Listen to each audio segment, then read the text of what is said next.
পুরাতন ফেসিবাদী কায়দায় জামাতকে ট্যাগ লাগাচ্ছে।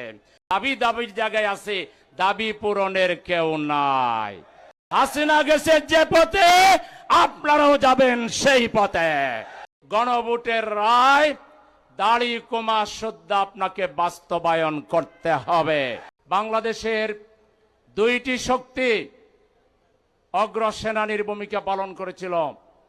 তার একটা ছিল ছাত্র সমাজ।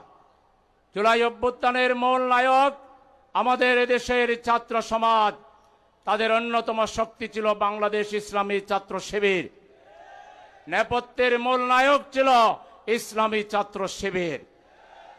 আর এই আন্দোলনে সবচেয়ে বেশি ত্যাগ স্বীকার করেছে আমাদের সম্মানিত আমির জামাত। সেদিন এক প্রোগ্রামে বলেছেন 62% শহীদদের মধ্যে 62% শহীদ হয়েছে শ্রমজীবী সমাজ।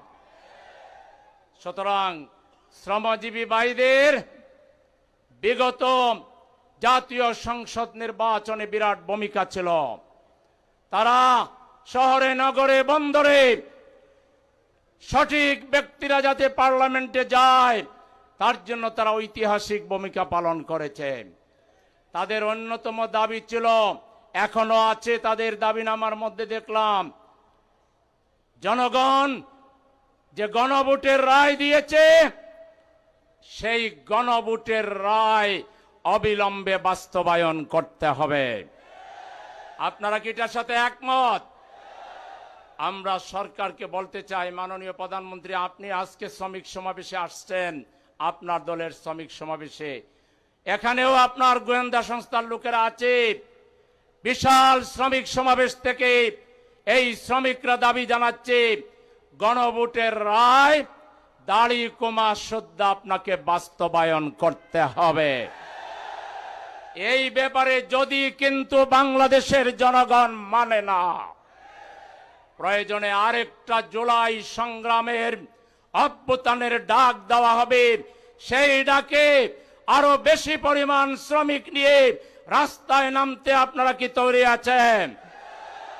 সংগ্রামী ভাইরা আমার, 1886 সাল থেকে এই পর্যন্ত প্রায় 140 বছরের শ্রমিক সমাজের দাবি যদি দেখা হয় তাহলে দেখা যাবে একই দাবি তারা বলে আসছেন।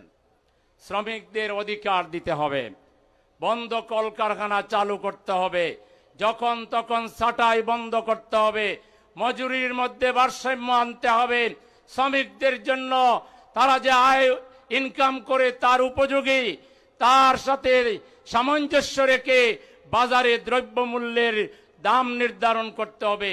এরকম 100টা দাবির কথা যদি বলি দেখা যাবে যে ওই এক দাবি আপনারা বলছেন, দাবির জায়গায় আছে, দাবি পূরণের কেউ নাই। সেজন্য আমাদের প্রবীণ শ্রমিক নেতা অধ্যক্ষ হারুনুর রশিদ খান যে কথা বলেছেন তার সাথে সুর মিলিয়ে বলতে চাই, এত দাবি দাওয়া দিয়ে কাজ হবে না। এক দফার মধ্যে মুক্তি, 1500 বছরের পূর্বে চলে যেতে হবে। মুহাম্মদুর রাসূলুল্লাহ সাল্লাল্লাহু আলাইহি সাল্লাম শ্রমিক সমাজের জন্য যে মূল্যবোধের কথা বলেছেন, শ্রমিক সমাজের জন্য যে ধরনের মানবিক আচরণ করেছেন, সেই শ্রমিক সমাজের জন্য সেই মূল্যবোধ, সেই ন্যায়বোধ, সেই ইনসাফ, সেই কোরআনের শাসন বাংলাদেশে কায়েম করতে হবে। আল্লাহর রাসূল যখন এসেছিলেন তখনও সমাজে দাবি দেওয়ার শেষ ছিল না, কিন্তু আল্লাহ রাসূল অসংখ্য দাবি পূরণের দিকে যাননি। তিনি এক দফার কথা মানুষকে বলেছিলেন, কুলু লা ইলাহা ইল্লাল্লাহ তুফলিহুন। এই এক দফার মধ্যেই সকল দফার মুক্তি নিশ্চিত হয়েছিল। সুতরাং আগামী দিনেও আমরা শ্রমিক সমাজ, ছাত্র সমাজ, গণমানুষ ঐক্যবদ্ধ হয়ে এদেশে কোরআনের সমাজ প্রতিষ্ঠার বিপ্লবী আন্দোলন, জামাত ইসলামের হাতকে শক্তিশালী করে একটি ইসলামী মূল্যবোধের সরকার আমরা প্রতিষ্ঠা করে শ্রমিক সমাজ সহ সমাজের প্রতিটি শ্রেণী পেশার মানুষের অধিকার আমরা প্রতিষ্ঠা করব। সেই সংগ্রামে, সেই আন্দোলনে দেশবাসীকে আমাদের সাথে সম্পৃক্ত হওয়ার, আমাদেরকে সমর্থন করার আমরা আহ্বান জানাচ্ছি। আলহামদুলিল্লাহ, এতদিন মানুষ বলতো আপনারা তো অনেক ভালো সংগঠন, মজবুত সংগঠন, কিন্তু জনসমর্থন নাই। গত নির্বাচনে ঈদের আনন্দে মানুষ যেভাবে বাড়িতে যায়, পাবলিক প্লেসে, বাসে, ট্রেনে, লঞ্চে একটা মাত্র স্লোগান ছিল, মার্কা আছে কি? সেই মার্কার নাম কি?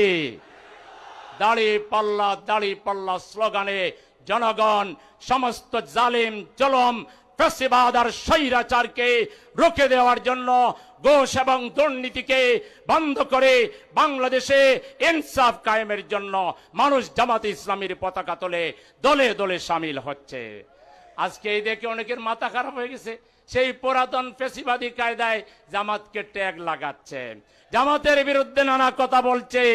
আমরা বলতে চাই, রাজাকার রাজাকার স্লোগান দিয়া হাসিনা যে পথে গেছে, আবারও যারা এই স্লোগান দিয়ে মানুষকে বিভ্রান্ত করার চেষ্টা করবেন, আপনাদের পরিণতিও একই পথে হবে।